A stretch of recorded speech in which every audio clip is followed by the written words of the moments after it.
You know, sometimes you guys ask me for something and you ask and you ask, and I always say no, but today I say yes because every now and then I've got to give the people what they want. Dun, dun, dun, dun, dun, dun, dun, dun. I'm Jason DeBias, your hostess with the most. That girl's getting her boogie on. That's Jaylyn Porras. You guys usually see the Yankee hat, but today I'm all about that. Hey, hey, hey, hey, let's go Buffalo, right? We were just talking about that before we got on the podcast, right? I was saying like as far as very much like volleyball, right? Like Mm. styles make matchups, Oh which is why like LMU could probably beat UCLA, but keep losing to like I don't know the Todd Rogers or someone I don't know. So yeah. You uh, never know. yeah, I'm sitting here trying to relate to people. Stick to football, Buffalo Bills, baby. So I brought you on the podcast Mhm. because well we met in Motherlode. We Yeah. What a isn't that time. how was that last year? Let's just start there. Let's start with Motherlode. You I think you made quarterfinals or something.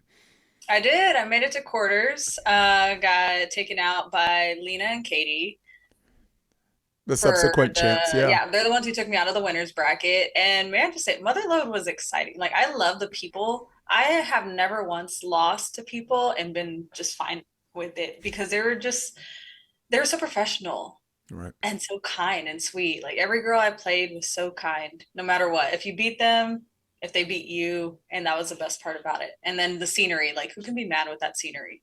Yeah, I could talk about the people that behave another way, but I'd like to piggyback off of what you were saying. The mother load is they're so sweet and they're so courteous, and some people, they got to get to know you first. So for me, I emceed the first year there, Yeah. and they had a little bit of a wall, but sometimes when you're in the mic enough, and you start spitting knowledge and you're nice to everybody, right? So now I feel Mhm. like I live there, right? And we'll get to the volleyball aspect too. But what you said was very, very, very important because it is intimate. It is small, but at the same time, a lot of people make that synonymous with not competitive, and that was demonstrably false. Lena Sokolowski is a real one, right? Oh yeah. Katie Piles is a machine, uh, um, Mhm. right? And Sokolowski is like the four-time reigning defending champ, right? And I don't think I've been humbled more by a team than those two. yeah, there's also something about and cool that I'm finally expanding this into volleyball because I'm all over the place. There's something really cool about two players that know each other Hmm. that can beat teams that are as good as them or better than them because they know each other. I mean, we're not talking Yeah. about Piles and Sokolowski. I think to me, I just thought they're the most dominant team and the best team won. So, Hmm. but the Basey brothers, right? Yeah. Lars and Gage. Ian Carlson and Lars had played multiple times together. They got to the finals and to contradict myself, the team that didn't know each other, Sam Shachter and Jeff Samuels was the one that won, right? That was wild. They were so fun to watch. Yeah. In fact, we called that match. We did. We We did. call that match together, and I actually have a clip of match point because you had a scoop. You actually had a scoop on something that I did not know until you told me. So let's actually go to that clip. DJ, spin that stuff. Let's go. I think someone screamed Skyball. Ian wants the sky ball. Says he's gonna handset this. Let's see what he does. Do we got the handset? Wow. Yes, Oh and it's my goodness, clean. clean! You gotta be kidding! It's Wow. So I just wanted to share that uh, part. I had that queued up for the beginning of our thing, and I also have some stuff at ATX. Oh my gosh, I love those two. Yeah. Did you ever think about commentating? Honestly, no, but I love doing it with you. I don't think I could ever do it alone Oh because no. I'm so shy, but doing it with somebody else who's very lively helps so much. Yeah, I think anyone who's played the game Hmm. uh, can definitely do the color. Well, not anyone. Like anyone that can take their bevy of knowledge and be able to Hmm. communicate it, right? Because not everybody could do that. I don't think like with respect, I don't think Tim Hovland's good at it, right? And he's a legend. He's a Hall of Famer, right? Mm, So, and then you got Casey Patterson, right, who was calling color for ATX, right? yeah. Yeah. It's like So you have your mix of knowledge, but then you also need that personality too. And you then need that setup guy. yeah. Yeah. Joe Rogan said one time he had to do color and play by himself. He said he never felt so unprofessional and like Yeah. not ready. Those guys that can do both are you can name them by name, right? Like Hmm. I mean from my side I would say Rob Sparrow. He's like a an announcer for like the indoor games, but he did the AVP stops in Chicago and Manhattan Beach. But you're a great color person, dude. You Oh, really are. thank That you. was fun, dude. That was fun. So, I know. um, actually, before I steer too far and before we lose our audience for the reason for the reason why we might even be on this podcast, let's talk a little bit about ATX beach volleyball. Okay. Uh, um, who came up with the idea? Walk me through the process of just the idea and that that's the what, and then Hmm. the how, or maybe the So what and the why are together. But the floor is yours. the for the cities challenge, right? Funny enough, it came together because of Rafa Quesada and Bo Bridgeland. They were talking crap to each other about which Texas city is better, especially between Houston and Austin. And so, what better way to settle it than just putting together a tournament?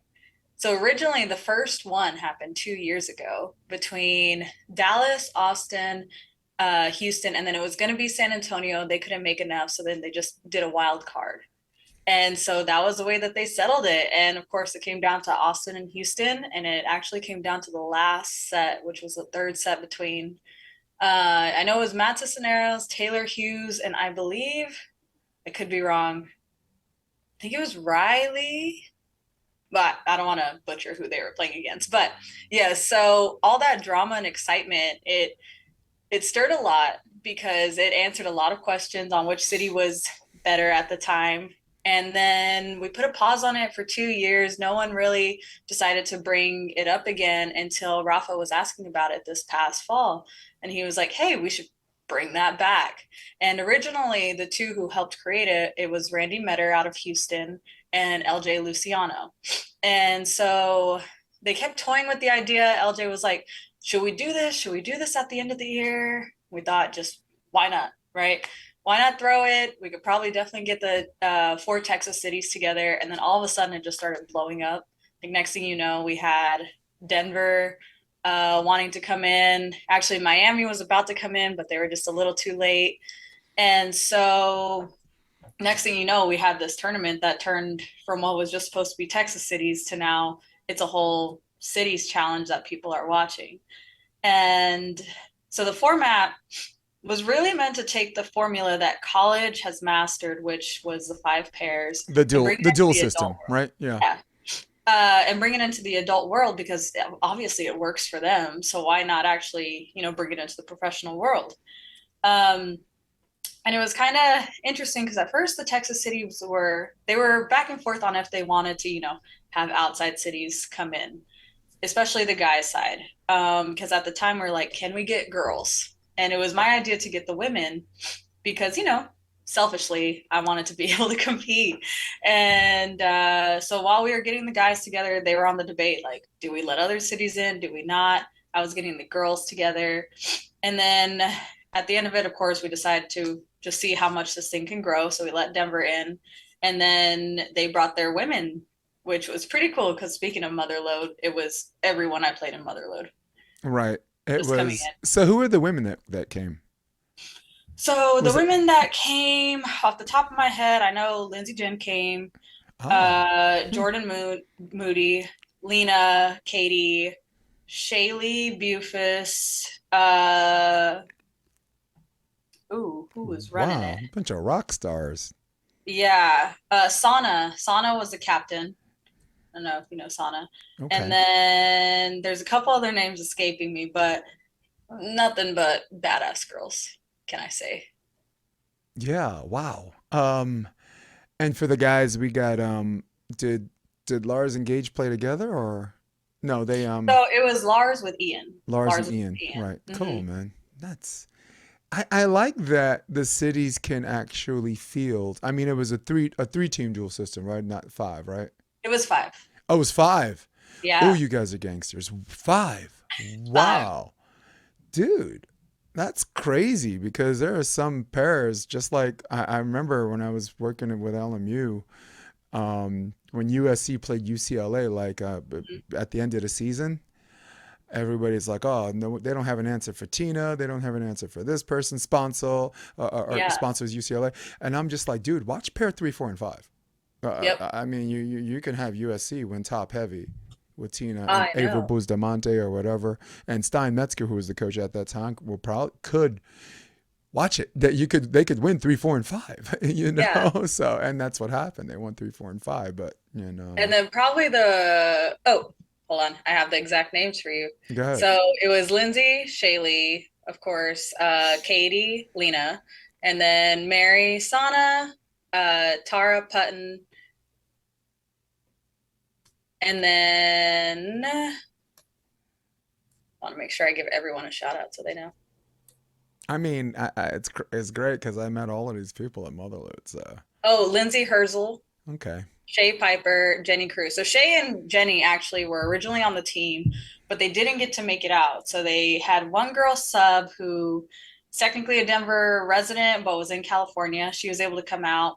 And then they used one of our Austin girls because I believe it was Shay. Shay had to drop out very, very last minute for understanding reasons. But of course, the girls wanted to play. They only had 9 players. And so they asked her, just like, hey, Jaylyn, do you have any extra girls that you could put with us? And so we had one of the defenders on our sixes pairs who was an amazing defender. And so I was like, hey, here's your girl.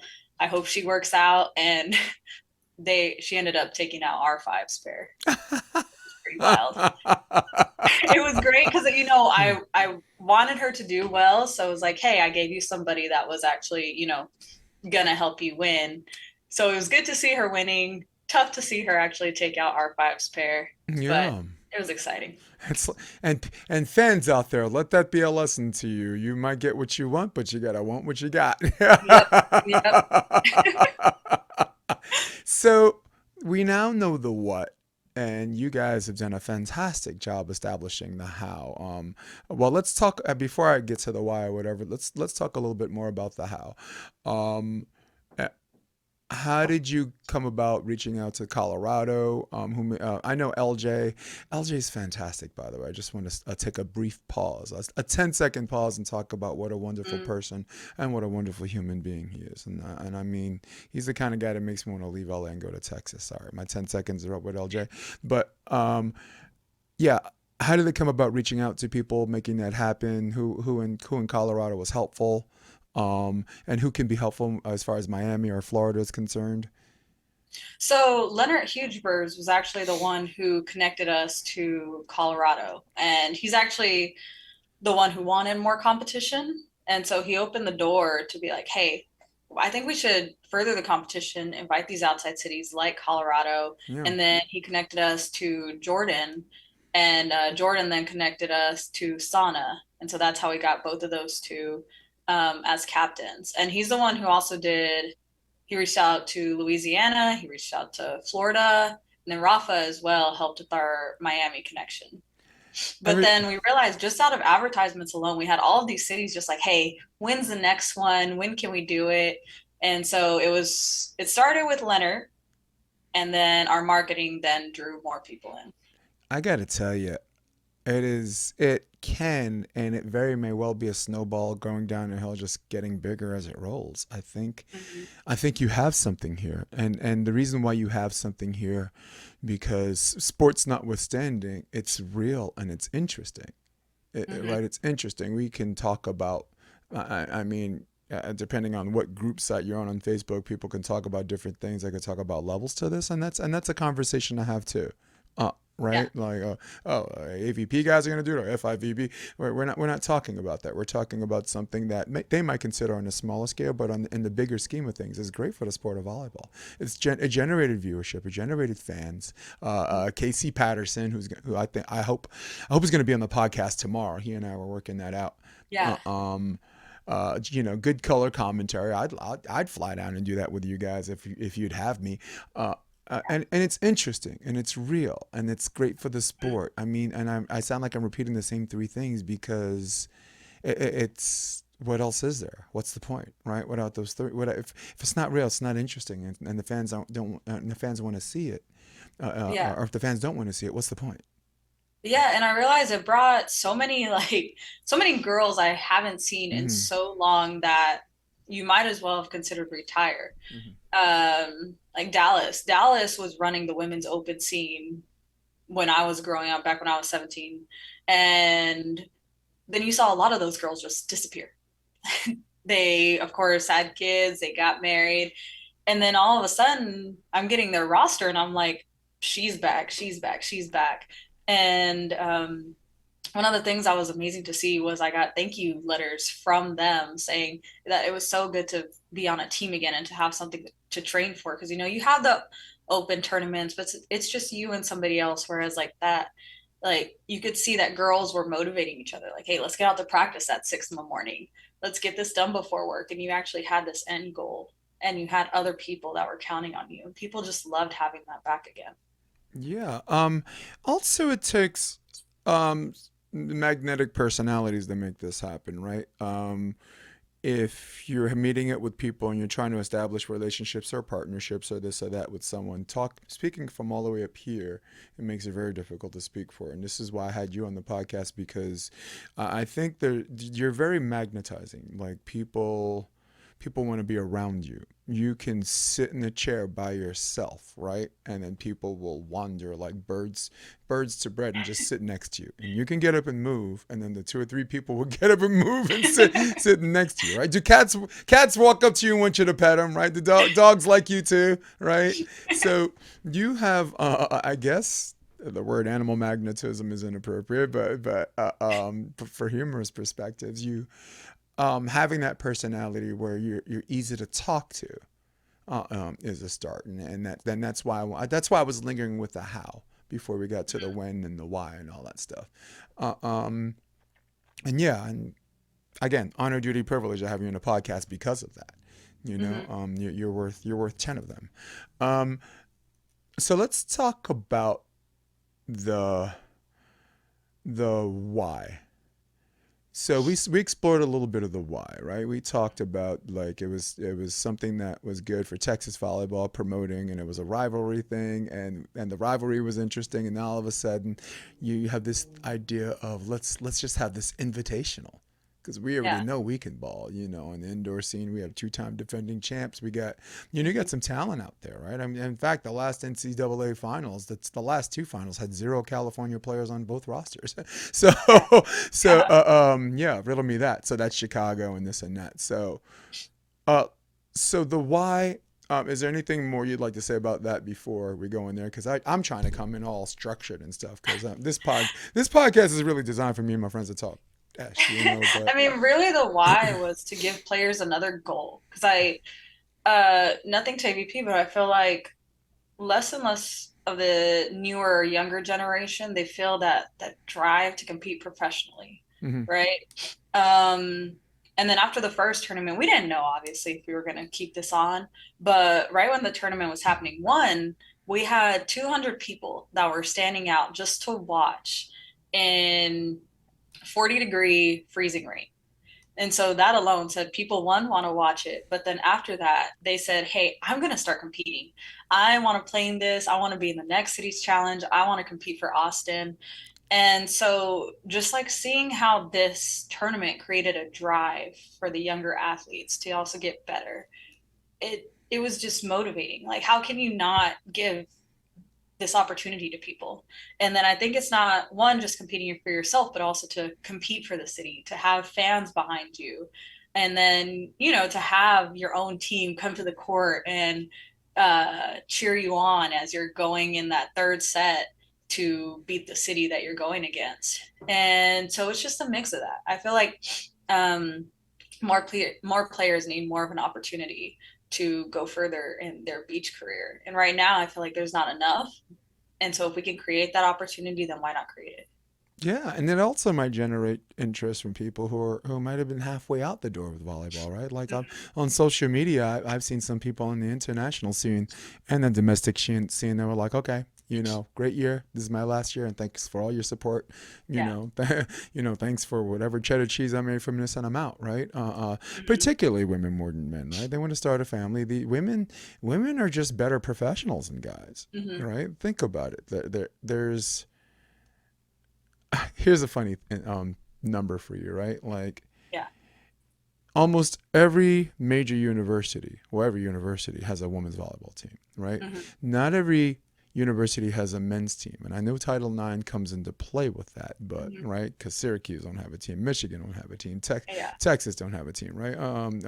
LSU doesn't have a team, Hmm. but here's another number. If you had to guess the number of people who are in the qualifier in the men's division versus the number of people in the qualifier for the women's division significantly less. Oh yeah. Why is that? And I'll take a stab at that because women are professional. They're not. If they see the field, and if they know with their body and what they're doing, they are. Some maybe one or two teams are in it for the nostalgia. They're in there to qualify for the main draw. They're freaking Hmm. serious animals. Women are serious mammals when it comes to beach volleyball. They Agreed. right like you can have like Manhattan Beach. Let me just throw a stupid number out there. You might have 48 women's teams, or you might have 89 men, right? But the men are out there. Oh, it's cool. I get to play in one. Oh, nostalgia this, Hmm. nostalgia that. Right? They're not even. They in their heart of hearts, they know they're not going to qualify. Yeah, it's Sorry, I'm vacation gonna for say some it of to the them. camera. Yeah, say it with me. You know you're not gonna qualify. It's not even. It doesn't even qualify as a pipe dream. You know you're not good enough, right? But in the women's division, you're gonna have fewer teams that Hmm. don't believe they're gonna qualify, right? So, Yeah, and you and see it in the quality too.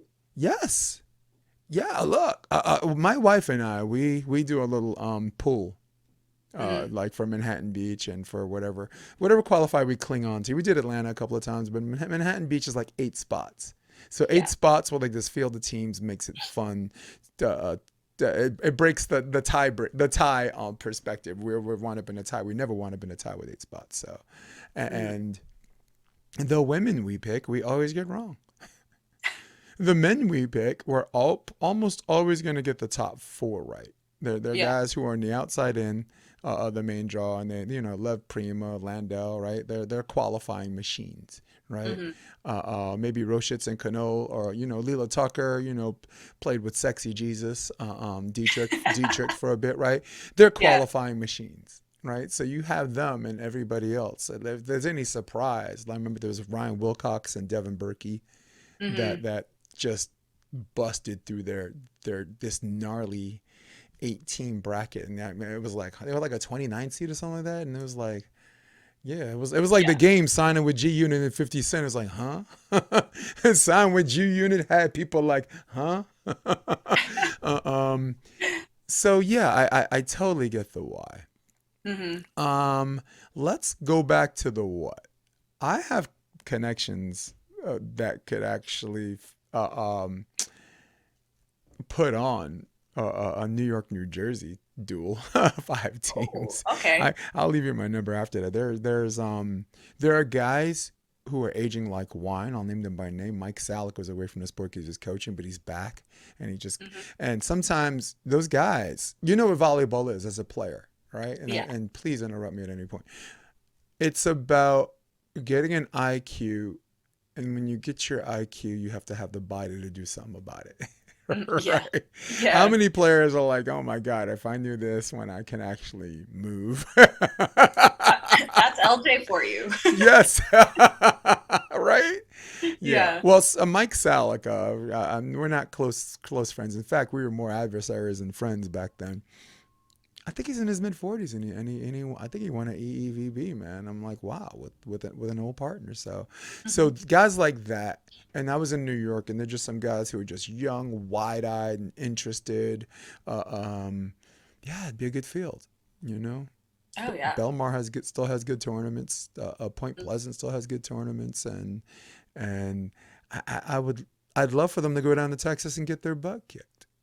I'd love to Yeah, see it too. We yeah. need more people to also just come and challenge our But it guys. would be called NYNJ Yeah. because like the New York people, partners live in New Jersey, like Hoboken or whatever in New York City. They're so close together. In fact, Jersey City, Hoboken, New Jersey, Point Pleasant is closer than Dallas and Houston is. All right, or Dallas and Austin is. I mean, if we're talking geography, right? Yeah. Yeah, there's a reason why people are Giants and Jets fans instead of Buffalo. Buffalo's a Mhm. 5 hour drive from the city. New Jersey, the Giants are 40 minutes. Yeah. Makes So sense. yeah, but as far as the what was concerned, I'd love to see a New York team in there. Miami goes without saying, and I think Dave Palm, I could definitely make that connection with you because he's always interested in all things volleyball. Oh, of Yeah. course. Because honestly, I mean, we have interest still from, I think currently maybe Denver, Hmm. obviously, because they're the reigning champs on both the men's and women's side. Like they have the automatic invite. And then Right. we've heard from Arizona, still Miami. Wow. Philly's joining us in the fall. They have a surprise team that they're bringing. And then I believe Maybe Sarah, Louisiana. right? Yeah. Yeah. I think And Sarah so Wood's from we're still Philly, looking right? for a couple of spots. Yeah. Yeah. Isn't Sarah Wood from Philly? Yes, I believe so. And I Yeah. know their captain was going to be Andrew Dentler. Oh, cool. Yeah. Hmm. Pottstown Rumble winner. Yeah. He won So with they're already stirring it up over there. I think their players even have contracts. But going back to the main subject yeah. is we definitely would love with the couple spots that we have left to get in whatever cities we can just to open it up and go across the US on who we're bringing in. Right. What I would like to see is like Texas Invitational, maybe not too many teams, maybe just like five altogether. Hmm. This way, there's not an oversaturation of like spectatorship and stuff like that. I mean, for me, I'm giving myself permission to think out loud because I Yeah. speak for both of us. We've never seen anything like this before. Yeah. Jaylyn, right? Have we seen anything like this? No, we have not. It's Yeah. definitely Mm. It's definitely a new one. And of course, like right now, so while we have a field of 8 teams going into now not one but two Cities Challenge tournaments, is because we want to allow other teams to get a taste of it. All right. And then going into 2026 is when we want to start looking at regional qualifiers that build up into one national tournament, of course, held at ATX Beach. All right. So with these teams, they can come get a taste of it, and then from there we'll start linking with probably Philly, and then we're talking to Mm. Denver and have our regional qualifiers there, and one for Texas, and then that way the who knows that maybe top two cities from both of those qualifiers then come down to play a national. Yeah. And you know what? The NCAA format, like the 3-day tournament, Yeah. is not a bad way to do it, right? I think they have now they have single elimination, but I remember there was Hmm. double elimination because they had limited teams. They only had 8 teams or something like that. Hmm. And they, Gulf Shores, they found a way to make that work. And spectator wise, they found a way to get like in person people there, or whatever. And as far as streaming is concerned, it's even easier, right? Because YouTube, Yeah. you could just do it on your own account. All you need is five good commentators, or maybe even a headquarters, like Yeah. one camera for the headquarters. So, it's like Casey Patterson's on court one. What's going on there? It would be. I'm telling you, it would be absolutely lit. Oh, Be yeah. I know volleyball needs to have stars to drive the league or whatever, but Mhm. you cannot. It becomes stale to see the same faces, right? After a while, new faces matter. Like the Basey brothers, what they did in Colorado, Mhm. AVP Denver was worthy, noteworthy. What they did at the Pottstown Yeah. Rumble was worthy, right? There were new team semifinals. Then they made in Atlanta. I think they beat Dietrich and Hagen Smith, which kind of put Hmm. them on the map, right?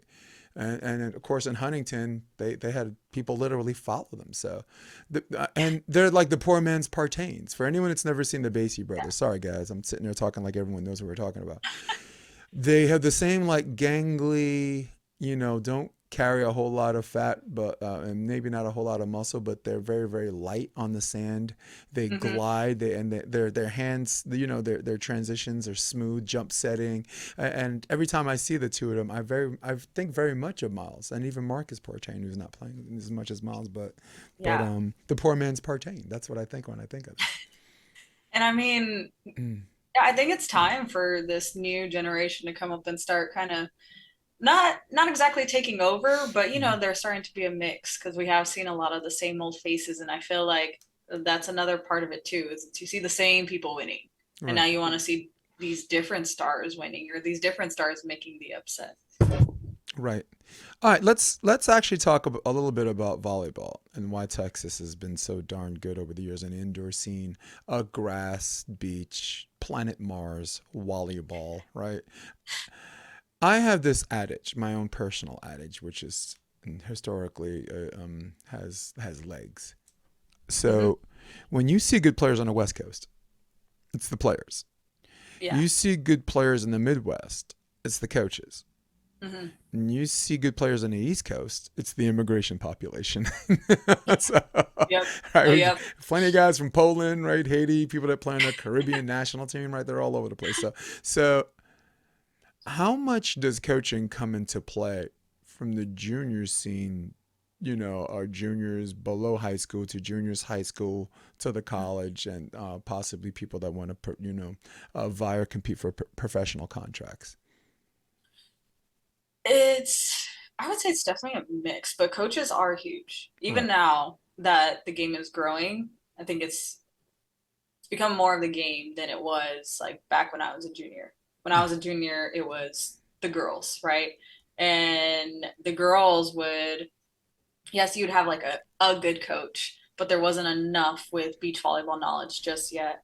And then now that everyone is starting to excel in their skill, the demand for coaches is becoming greater because now you need people to see that different eye or catch what's the new trend Yeah. going on.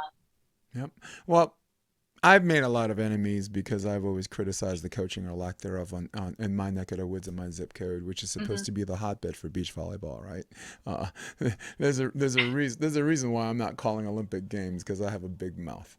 Um, but with that being said, I just want people to do their job. Hmm. I've traveled a lot the last 2 years. I did a documentary called Club Coach. Went to New Orleans, went to visited Bobby Jones' Project Serve and some of the Yeah. fantastic things he was doing there. Lubbock, Texas, is a guy, who's like an ex Black Hawk crew chief, ex Hmm. military, badass, that had a club team out there. So I went small club coaches, big club coaches, right? Yeah. John Hyden, Nashville Beach, right? So, Mhm. so I had this great mixture of names and then people that we don't know getting it in. And I come to the conclusion that there's more personal attention on skill set and more personal attention on developing players with thicker skin in the Midwest than the West. Right, Hmm. there's this mixture of old school where where they know nobody cares, work harder, but Yeah. at the same time you're not hazing people. So this is, and it started with Russell Brock, right? Mhm. LSU. Steinmetzger is actually there now. He's going to be with Texas. That's going to be fun, right? Drew Hmm. Hamilton, right? We got LJ, who's a great coach. We got Jamie. Uh, um, I think Roshitz and Canoli are going to be fantastic coaches, because they're Oh. I trained with them, and we had disagreements on new ideas, but Hmm. man, we're gonna argue with people at work. So, and I'm thought I was going somewhere with my assertion, but maybe I'm not. So maybe I'm just bloviating and wanted to move on No, to the no, you next. are. It's funny because, Um, well, speaking of Steven and mhm. Peter, they were actually the ones who helped put 210 Beach, their name on the board at the national championships in California. Right, And since they left, I mean, still an amazing program, but all of a sudden then you have Mad Sand just taking over from Dallas. right, But the best part about that is now we have their coach, right. Will Buchanan, who is also the assistant for UT. Yeah. So we have the best of both worlds now for ATX, Yes, you and do. we're hoping to see a mix because Austin has actually been missing I think they have the coaches, right? They have Bobby Jones, who is a passionate and Such a amazing hard coach. worker. And then we have Adam Johnson, and you have a numerous amount of I'm so glad you amazing said Adam. coaches. I'm so glad you Yeah. threw Adam in there. Yeah, Yeah, sorry. I love Adam. He was actually my very, very first beach coach Mm, when I was young. He does not remember me, of course, because I looked a lot different and I was a lot smaller. right. But amazing coach, and I still remember my whole lesson to this day. Mm, But you didn't have those players that were just devoted like you did in San Antonio and Dallas. But now at Will Buchanan, we're hoping, okay, this coach now has the name, right? He won coach of the year. So will the coach, like having the coach of Junior Beach in Texas, hmm finally bring up the players that Austin's been missing? Right. I'll give you a good example of a good coach out here that's connected to what you were saying. Well, I'll skip John Mayer for now because I could say 100 great things about him. Dane Blanton, right? Yeah. Olympic gold medalist, could have used his player pedigree to just feel like he's entitled to be a head coach, but he didn't do that. He coached club. He understood. He has great communication skill. Understood the why, the how. Was Anna Collier's assistant, and when he felt like he was ready, he was ready. And since then, you're at this school where like if you don't win the championship, it's a failed season. Yeah. He's won four in a row. Mhm. So, but the one thing, and we talked about this off camera from the podcast, or Mhm. maybe on camera. Sometimes a good coach has to know that there's more than one way to skin a cat. If you Mhm. have this one standard, this is how I learned. This guy won under that, and everybody else is wrong, right? And this is right. You know, he had Tina Gradina, right? Now Tina Gradina is for the purist is a goofy foot, right? A goofy foot is someone that has a left-handed approach and they hit with Mhm. their right hand. And Dane tried to change her steps because the logic of the biomechanics about how hitting and power behind it was supposed to work was inconsistent with what he was witnessing with his own two eyes. So, that next year, Yeah. leave that girl alone. Leave Yeah. that girl alone, right? She Mhm. she came into USC as a freshman as their best player. So Mhm. one of the things I value about the Midwest coaches are I'm not using goofy fed as a straw man fallacy, but if it works, right? If you're a midline person and that person's an angle person, then you need to learn how to teach angle both. You need, Mhm. as club coaches and college coaches that are looking for a certain thing, you need to be able to make sure all of these juniors players have a tool in the toolbox. Mhm. And have you seen a little bit of that on the club scene? Oh, yeah. Just developing complete players, Mhm. and yeah.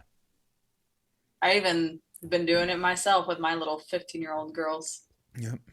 I thought you were gonna say you were doing it with yourself.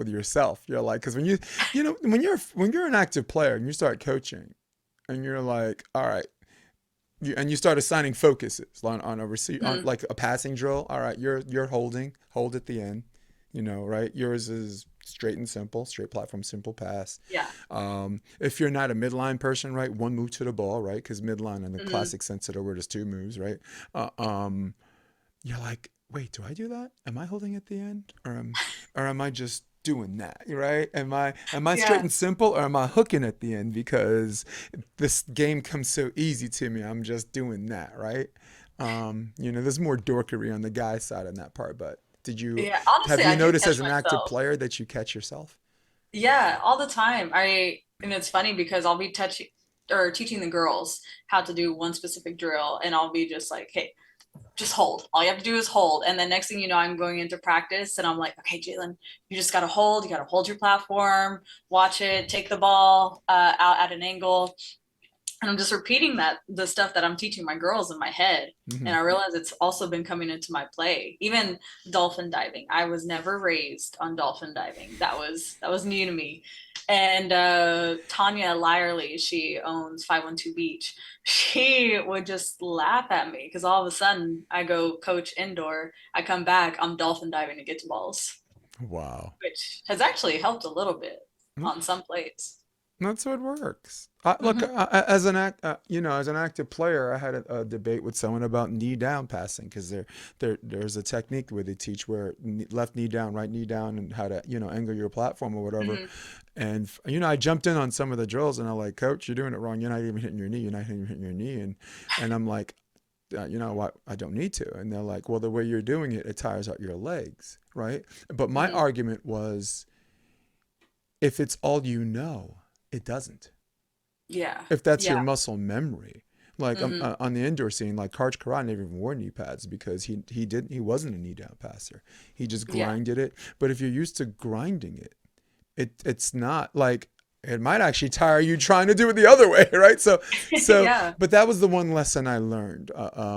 Physically on some things, there's more than one way to skin a cat, and then you as a coach have to know them all, right? Hmm. And two, you're gonna love this one, because I think it was Chris Hanneman who brought it up. No, gosh darn it, I talked to him last night. It might have been Randy Stoklos because I called Randy to make sure he was okay. Hmm. But I'll cite who it is. I promise. Question: how much of volleyball is mental and not physical? Ask all of these coaches, and people are gonna almost all of them are gonna say more than 50% is mental. Some Oh, are going yeah. to be like 60-40, and then some are going to go, 99.9, right? And then the next question is, how much do you practice things? Uh, uh, um, how much do you do mental things in your practice? Hmm. Crickets, right? Nothing. They can't answer that, they'll wait 5 seconds and they'll make up something, and they're lying because they had to wait, right? Yeah. Because if you're practicing it, it's It would just come right you're banging it out. So, away. Hmm. um, for your club, how much do you teach mental? Because Honestly, half of our practice is dedicated to mental. mhm, And I told my girls that, especially because I do feel like the younger generation, they are a little on the softer end, which is fine. But I realize in tournaments, they are just mentally weaker. And I told them at the beginning, I was like, half of our practice, every practice is going to be dedicated to really working on your mental side. And you might hate me at times, but you're going to also love me at the end of the season. right, And so we'll just do drills that they've almost become teary-eyed, and not because it's so hard, but because they just can't finish. Because like something as simple as, hey, you got to get 8 hits over without hitting the net at all. They have to be over and in, and then the girls will get to like 6, and of course then fail and gas out, and they're just repeating it and repeating it. But then later on in the tournament, you see it bloom because of it, and my girls started to struggle less. And yeah, so it's been a big focus. And I think being a beach player has also helped that too, because obviously it's like someone said that you could be 100% as a beach player, but in doubles, that's just 50% of the team. right. And it being such a mental game, obviously, if any of that percentage is gone because your mental side's not there, then that could be now, instead of 50% of the team being there, now you're at 30%. And so I really do feel like that's helped my club coaching and what made me really hone in on the mental side. Yeah, I also think we need to remind our kids that the worst thing that should ever happen to you in volleyball should happen in practice, right? Hmm. It's one of those things where, like, for example, I was just talking about assigning people a passing focus. Hmm. That helps in a game, right? Yeah. On serve receive, what's the last thing you want to do when you're receiving is think, Yeah. right? But if you Yeah. just say hold, or if you just say straight and simple, they're not thinking, they're doing. Because at some Mm. point, this is about thinking. The video room is about thinking, and sometimes Yeah. process and preparation is about thinking. But when it's time to do, right? And this is the reason why a lot of people, good players, don't succeed on the court. There's a whole lot of thinking, or there's a heightened level of enthusiasm where they want it bad enough where Yeah. that enthusiasm works against them. Hmm. And how's that as a challenge as a coach? There you got kids that want it badly and maybe they're not performing very well. What's some of the conversations you have with them? I We ain't got to name names, Jaylyn. Come I know, I on. know. You could see me thinking about the certain Yeah. players in my head. Hmm. Um, well, actually, I do have a couple to where they want it so bad that they put themselves down before I can even give them a correction. And so I've had a couple conversations where I'm like, hey, why? Like, why is this a thing for you? Why do you spin out before I'm even looking at you saying, hey, this is maybe not the best way to pass the ball? And my players will explain it. They're just like, I don't know. Like, coach, I just want it so bad. And I just feel like if I am not doing everything correct, that I'm not doing being enough for the team. And then sometimes it also becomes the parents, right? The parents want it bad. And so then it creates more stress if they're not performing for the team. And then you look over and their parents are just like, they're giving you that look like, what are you doing? And so I started talking to my players and I'm like, hey, when you want to get frustrated, look at me. If I say you're fine, you're fine. Okay. And I'm like, it might be a battle to, of course, believe me. And then if I give you a correction, then do it. Because then maybe a correction was needed. But that's been our biggest thing is when they get so anxious from the overwhelming excitement of trying to win, to just look at me and I'll give them the honest opinion on what's going on with them. And I found that especially I have one player, it's helped a lot. And every time when she forgets, I'll just call her name out and she looks at me and I'm like, hey, you're fine. That you've been doing great. That was just one hit. That was out. That's okay. And then she takes a deep breath and she gets back in it. Whereas before she would just spiral and she would miss the next like 5 hits after. Yeah, and it's crazy. I don't know if there's like a label for a player, like, because in society we have these labels. I don't know if there's like a name for a player that's keeps constantly self-diagnoses Mhm. after every volley or every Yeah. play. I know, I didn't hold, I didn't. I'm just like, like, who said anything about that, right? Like I sometimes, know. like you said, sometimes you need to get a bunch of reps in first, right? And for me, I always tell my players, if you come in with a particular focus, or that you're assigned, or depending on the level, and you have your own focus, you can go to Mm-hmm. practice and get your butt kicked, Mm-hmm. your butt handed to you, right? And still leave practice with, I left with that, right? Yeah. I'll give you guys an example for the junior setting, right? Out of system, shoulders to the pole, right? Am I going shoulders to the antenna? Is that when my head is getting jammed all the time? Because I'm trying to compete set. In fact, if I'm compete setting, am I the first one at the scene of the crime covering, right? Right? Because sometimes you Yeah. see someone dive for a set and bring it back, and they just want to watch the show, right? And then I'm like, Yeah. that's for old people. That's for me. I'm supposed to be on the ground. For me, leave me on the ground. Don't even come get me till you get that Mm-hmm. kill. But yeah. I guess my point is, as long as we keep them engaged, and our preparation as coaches should already be a given, right? Yeah. Lesson plan, stuff like that.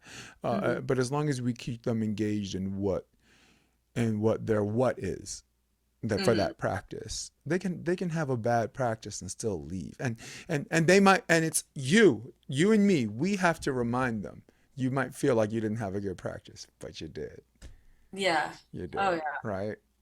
Because that's tough, right? I remember Mayor once said, it was a practice that where was kind of, everyone was kind of doing their thing, and Mayor, the nicest guy in the world, said, he says, hey, you can come here and you can get a bunch of reps and do a bunch of things that you're good at, right?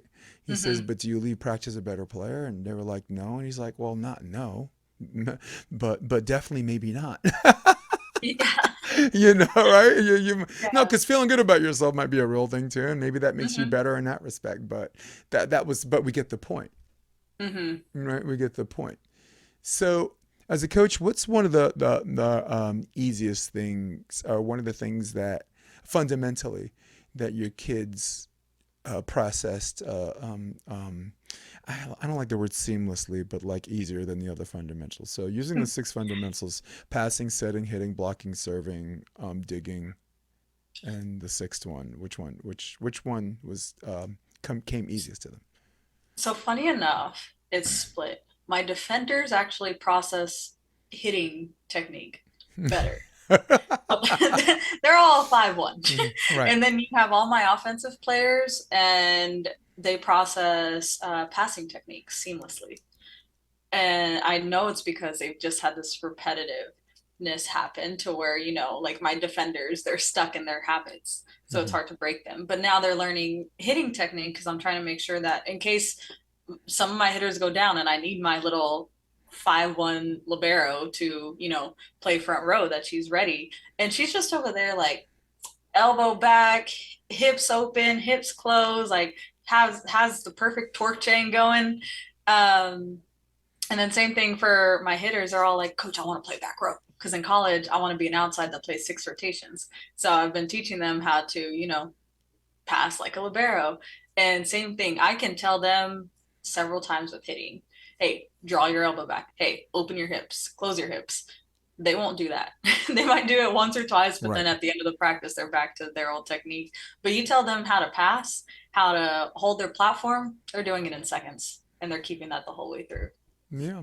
Well, right now I'm coaching indoor club. I'm coaching some professionals on the beach.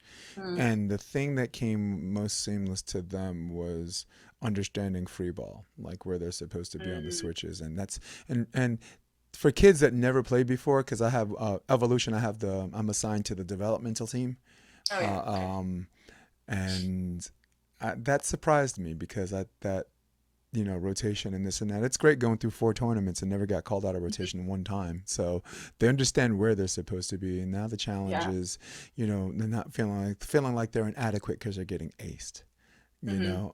So I would like to start with a list of controllables. And I'm going to give myself 3, and then you're going to piggyback off of your 3.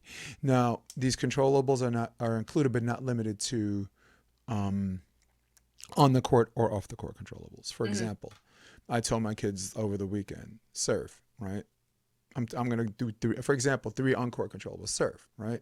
Yeah. 100% controllable. No one named Matumbo can slap it out of your hand, and when you're tossing it, right? Yeah. Not in my house, right? Picture that. Imagine. The kid would be traumatized.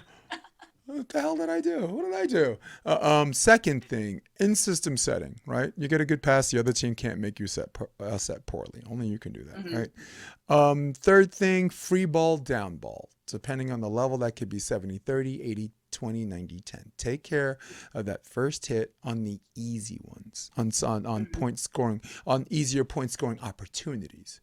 And I can go on no one can, like base 1, 2, and 3 for indoor. No one can make you play out of position, right? Or so. So give me, because I already took all the good ones. You can give me an example of 3 on the court or off the court controllables that the other team can't make them do. Oh, yeah, you took serving. That was my favorite one. Hustle. I definitely feel like hustle is for sure a controllable. And I tell my girls that all the time. I'm like, looking at that ball and not making a step for it is a choice to be made that you can control. The other team won't, they're not going to come and hold your ankles. You can run. And then I would say another one that's a controllable is, of course, how do I say it? In system hitting, in the sense where, if that set is above the net and it's a hittable ball, what you do with it is in your control. To where it's like, hey, if that set is maybe not where I can get a full swing, right? Knowing to maybe make more of a shot or just like an 80% swing instead is definitely more of a controllable, as long as you have the skills for it. Where my girls are now as a 15s national team, that's our controllable. And then let's see, a third one, because you took all my favorite, is I would say you can go off the court. Yeah. I was gonna say actually the positive attitude. So I tell my girls all the time, I'm like, I never want to know your emotions. Like, you hide them. We're actresses here. And like choosing to cheer, choosing to stay together is definitely a controllable. It's harder at their age, especially at 15 when all your hormones are going crazy, but it's helped them a lot. And we have one girl, her name's Corinne. I'll give her a shout out because Corinne, you will never see that girl upset. And if you see her upset or if you see her anything but happy and cheering for the team, it's concerning. Right. Yeah. I mean, Um, that probably means someone else messed up. yeah, Right? exactly. Because And that means that she, happened to her. She didn't happen it. yeah, and yeah, she never falls. That's why she is my captain. And you can ask her what doesn't. She just says, she chooses. She chooses to be that way. She chooses to be this happy light for the team, and the team follows behind her for that. Infectious, right? Mhm. Yeah, I like those controllables. I mean, well, let's go a little further, right? Like you were talking about attitude. To me, that's a pregame thing, right? And if you Mhm. teach that and you set up this environment, then it seeps to the game, right? Mhm. Maybe it's something people can turn as an on and off switch, and some people can't, right? And that's up to us Mhm. to again, coaching ain't easy. People out listening out there, it's up to us to diagnose, right? Yeah. Because we're not machine. These kids aren't machines. They're people. Mhm. I love what you said about that. Well, on another level, like time in the weight room, right? Extra reps, right? The other team can't make you not do that, right? Yeah. Your general nutrition, like if we're talking at the higher level, no one can make you do that. You're a trainer, right? So, and you're making people's lives better physically and maybe even psychologically. But taking care of that's what coaches mean for the people out there as far as in regards to taking care of your side of the net. Mm. So you were at Marymount first, right? Marymount Yeah. University, Marymount, California. right? And then transferred to Texas A&M Corpus Christi. Yep. Yes, I did. Cool, man. It was without throwing anyone under the bus. Was there a difference in coaching? She's Very like, much you're so. asking me to throw people under the bus, Jason. There was, because on one end you had a coach who I think she had been through it, right? She had been through the tough coaching. She also, her dad was a part of the Olympic coaching team back in his day. And so he would basically go lay a hoop out and he would say, hit this for 10 shots in a row before you get off the sand. So she went from that and having UCLA coaches because she played at UCLA. And so when it came to us, she wanted to make sure that we were developed in a way that she was, but that we also didn't have the strictness, I guess, that she said hurt her mentally. So she was very safe with us, but then she also was very technical with us. Um, and it was very interesting because we'd go do some weights. She wouldn't even really want us to weight lift past maybe 10 pounds. Um, and so to go from that and a coach that was so cautious with us to then uh, Gail at Texas A&M Corpus, who was she's a tough D1 coach, but man, She's obviously we see savage, what she's done with Corpus, right? and she's taking them into the NCAA championship, so she's doing something right. Yeah. Well, yeah.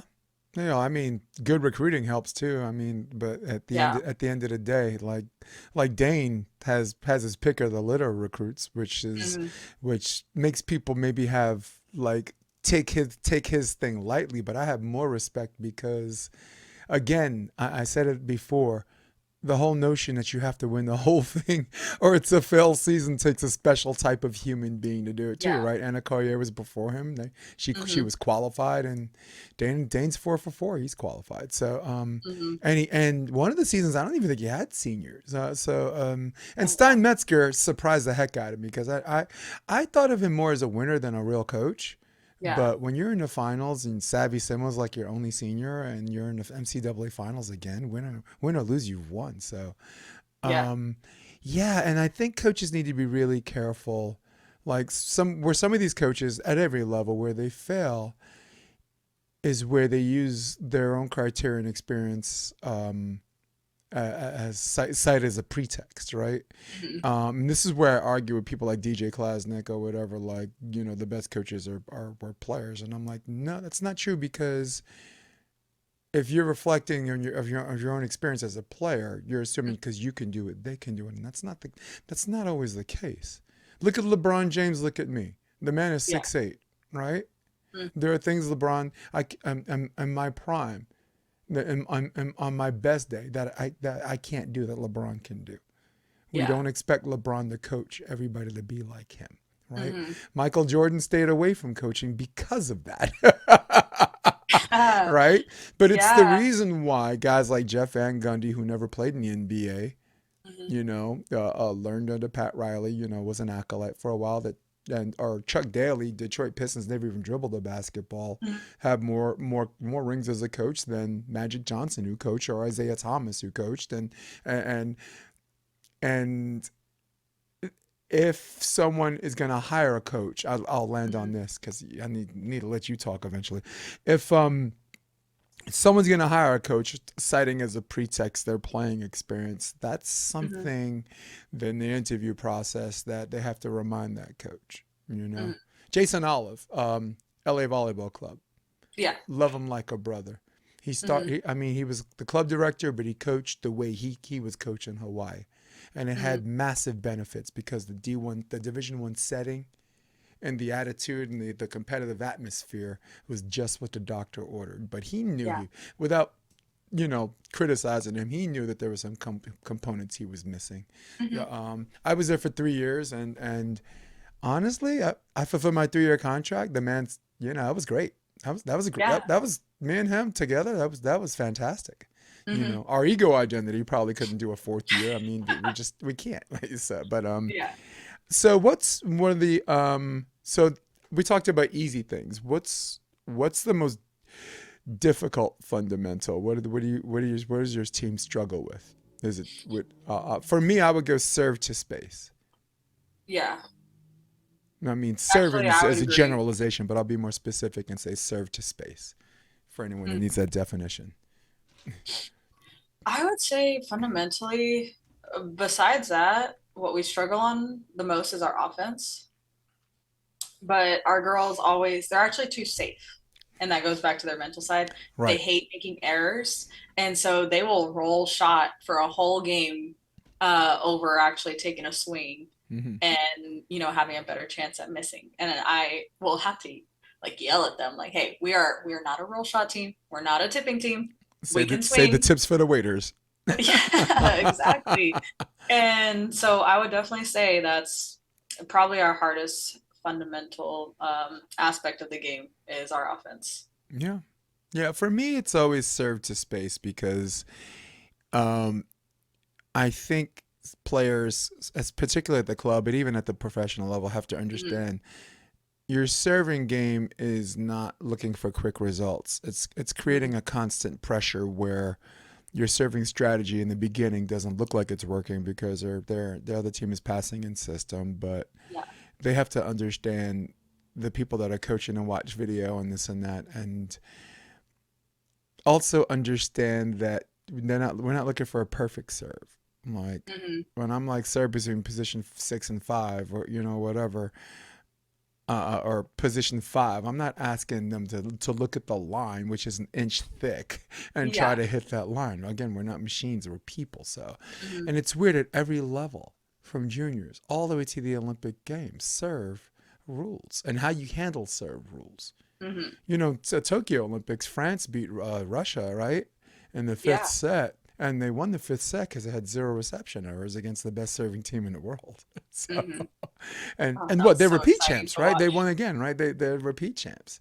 Yeah. Yeah, they're good, man. I'm talking about indoor for a little bit. I'm mixing indoor and beach, but man, um, what's the situation with hand setting? In your region, I had a long conversation. I had referee Troy Grave Hmm. and new coach out here, Chris Hanneman, Albie's brother's back in the South Bay, and he's coaching Hermosa Beach Volleyball Club. Hmm. So Decline Sports, he does some great things in Washington. But I wanted to have a coach, I wanted to have a ref, fight each other. But Yeah. of course, hands comes up. Technique wise, is there a little bit of catch and throw forgiven because you're trying to teach kids the understanding of how it comes in, and then create fluidity later, or is it something that you have to remind your kid like, okay, the ball didn't spin, but you also caught through it? I would say before the rules started changing with indoor, I would actually let them do more of a catch and throw just to get it in rhythm of what technique to use. Mm-hmm. And they would develop that. They'd be a little bit more on the lifty side, but after that they would have clean hands. And then we would put a weighted ball so that way they could get quicker and then it would develop in that way.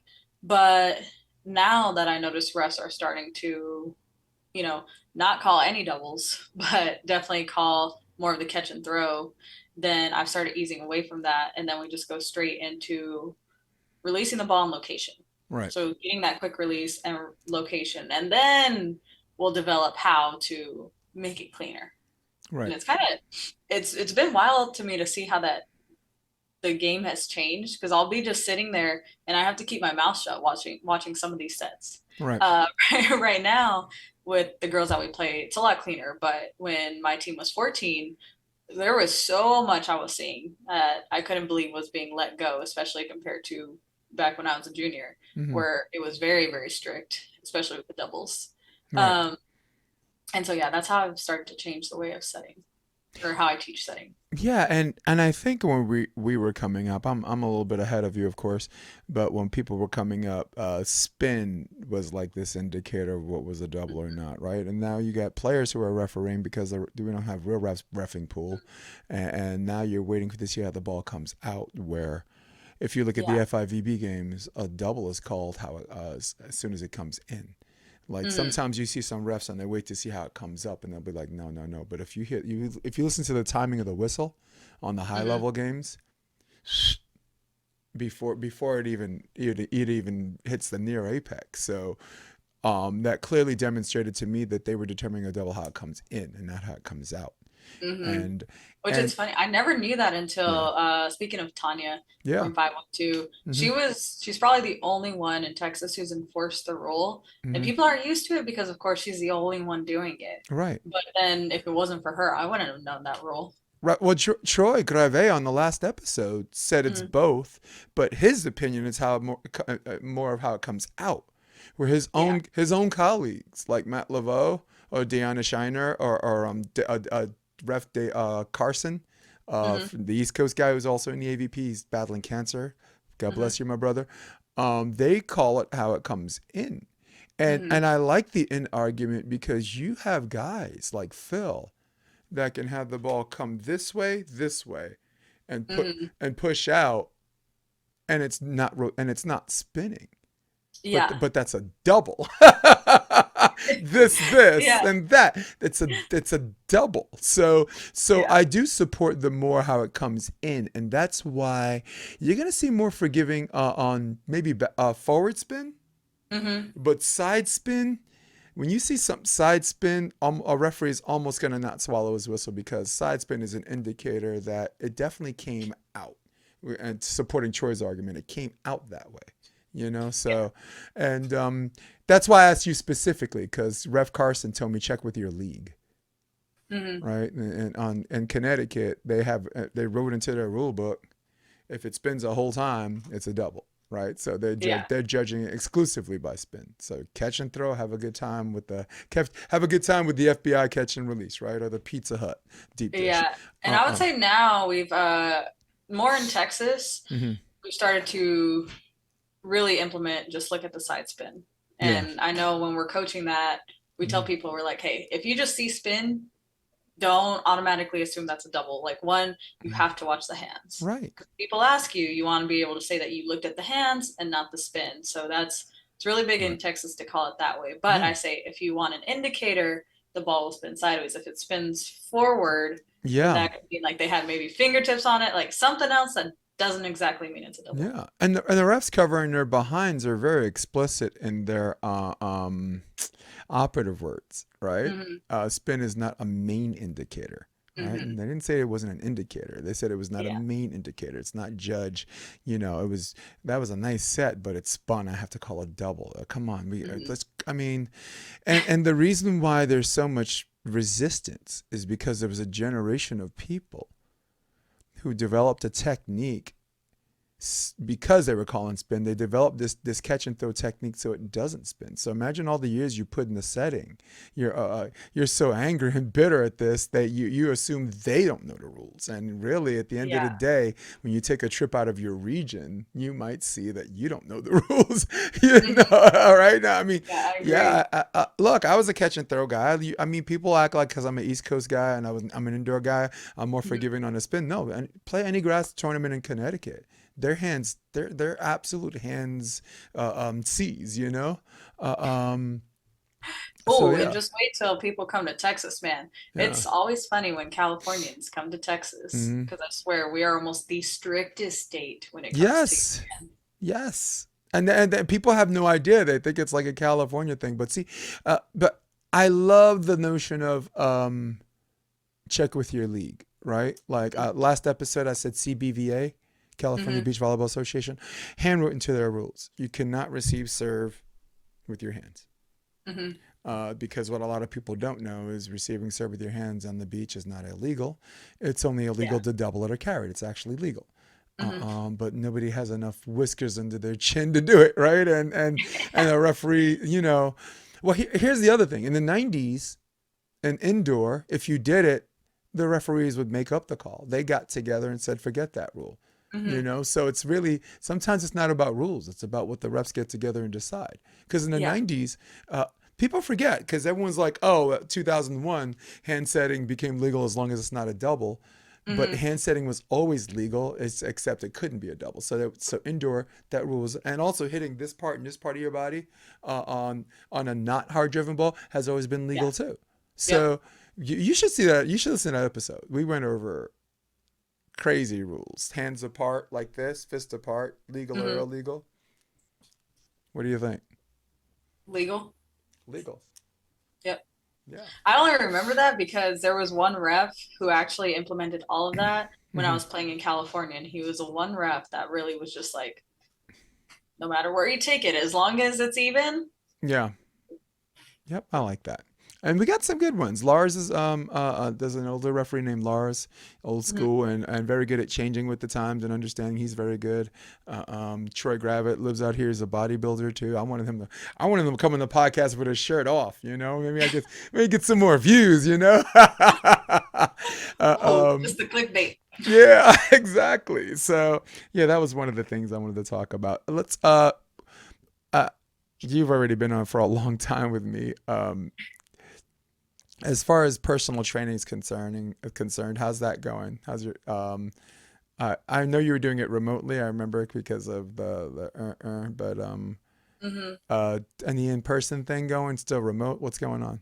So I actually let go of the remote job.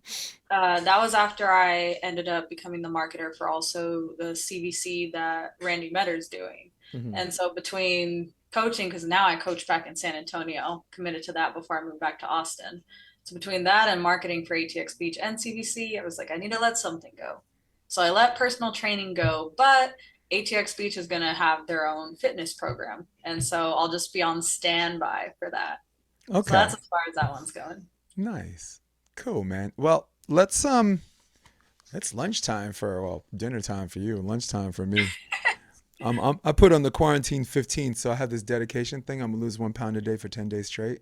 So I Okay. weigh myself every morning, and what I do is I write a journal of all the Hmm. foods you're eating. And when you start journaling foods, you know what happens? You stop snacking, and you stop the midnight munchies. So I'm right on That's me with schedule. logging. I'm right on schedule. 3 pounds, 3 days. So Congrats. yeah, man. So let's finish with the lightning round. Something I always Okay. ask my friends. Questions that are not related to volleyball. Ready? Yeah. All right. Favorite comedian? Oh, Joe Rogan. He is cool. I like that. I like Chappelle. Last good book you read? The Bible. Nice. What book in the Bible? Matthew specifically, 1 through 3. Matthew rocks. Last good movie you've watched at home or in the theater? Last good movie. Honestly, it'd still have to go back to Avengers Endgame. Wow, my kind of girl. Marvel or DC was the next question. Marvel. Pool or beach? Beach. Lord of the Rings or Harry Potter? Lord of the Rings. Bourbon, vodka, or tequila? Maybe none of the above. I'll take tequila if I had to choose one. Nice. Favorite sport outside of volleyball to spectate or play? Football. Nice. Mine is MMA. Favorite action film star growing up? Oh, G.I. Jane. Demi Moore? Yeah. Yes. Oh my goodness. Let's finish with that. The horn honked. And I love when he said 60% of you will not graduate. How do I know that? That's an historical fact. Now for the bad news. I like to get a quitter on my first day, and until that person quits, this day does not end. Yeah. Oh man, that movie, I watch that if I need motivation, Yes. especially right now while we're in wintertime. Viggo Mortensen, what a great performance. And let that be a lesson to our audience. The sillier the name, the better the movie, right? We got Yep. G.I. Jane, great movie. Forrest Gump, stupid name, great movie. Shawshank Redemption, no one even knew what the hell it meant. Turned out to be one of the best movies of all Oh time. yeah. Let's plug a little website, a little Insta. Anyone to know what you're up to, want to know more about ATX? Let's hear it. All right, Instagram, jmiranda05, and then I market for ATX Beach on Mhm. Instagram and also cvc.world. Nice. Are you going back to Motherload next year? That's the plan. Yeah, I'm trying to talk Derek Zimmerman in coming because Derek is an old school guy who's on the on the poll, one of the Yeah. names, and he's one of these guys that like he's older but he's still got game. So hmm I'm like, who would you play with? So I'm trying to get some old school people to come, but Yeah, I'm like, I'm not sure if I'll have Jaina or I'll have a new face, but we'll see. nice. All right, guys. So Jaylyn Porras might love you guys, but I don't love any of you guys. In fact, I can't stand any of you guys. In fact, I'm out of here. All right. So for all of you at home, for all of you on your iPhones, for all of you on your desktop, who runs the world? Old school people, old school. For Jaylyn Porras of ATX, I'm Jason DeBiss. This is episode 226 of the Option Podcast. Stay with me. I'm going to hit my music, and we are out of here. Let's do that. Let's do that. Come check out the Option Podcast on OptionVB.com. It's also available on iTunes and Spotify and on YouTube under the NY Varsity Sports handle. You're going to love what you hear.